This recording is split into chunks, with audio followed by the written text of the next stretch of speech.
সকল ষড়যন্ত্র বুড়িগঙ্গায় গিয়ে পড়বে। ৬,৩১৩ দিন পরে আমাদের বাংলাদেশ আমাদের কাছে ফেরত আসছে।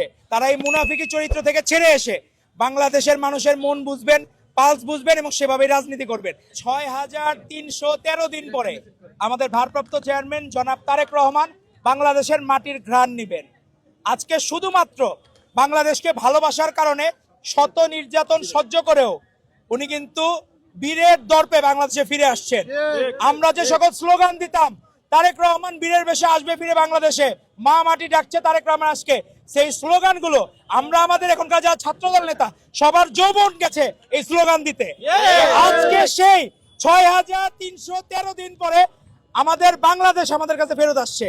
এর থেকে আনন্দের আর কোনো কিছু হতে পারে না। আমরা সারা বাংলাদেশে সবাই উৎগ্রীব হয়ে আছে বাংলাদেশ তার প্রাণের নেতাকে কিভাবে বরণ করে নিবে। আজকে সকল ষড়যন্ত্র আপনারা দেখবেন, হাদি আমাদের ভাই জুলাই যোদ্ধা, কিন্তু তারকে নিয়েও অনেক ষড়যন্ত্র হচ্ছে, যার ব্যাপারে আমাদের সজাগ দৃষ্টি রাখতে হবে।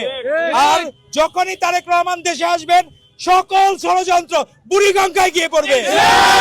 আর সকল দুর্নীতিবাজ চাঁদাবাজদের কোন জায়গা বিএমপিতে হবে না, বাংলাদেশে হবে না, এবং সেটি এনশিওর করবেন আমাদের নেতা তারেক রহমান। আর তারেক রহমান যখন দেশে ফিরে আসবেন, যারা এই মুনাফিকি চরিত্রের রাজনীতিবিদ তাদেরও রাজনীতিতে ছুটি হয়ে যাবে ইনশাআল্লাহ। ৭১-এর জন্য জামায়াতের ক্ষমা চাওয়া দরকার। আমেরিকা থেকে ডাক্তার শফিক সাহেব উনি বললেন যে ক্ষমা চাওয়া দরকার, কিন্তু ক্ষমা চান নাই।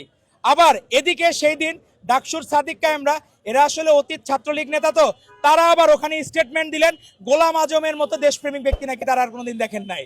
তো এটার জন্য জাতির জন্য লজ্জার এবং ধিক্কারের যে এই বাংলাদেশে এত বছর পরে ৫৪ বছর পরে এসেও আমাদের এগুলো নিয়ে কথা বলতে হয়, ডিবেট করতে হয়। তো আমরা চাই তারা তাদের নিজেদের অপকর্মের জন্য এবং যেসব মুনাফিকি চরিত্র, এগুলো তো ঐতিহাসিকভাবে তাদের মুনাফিক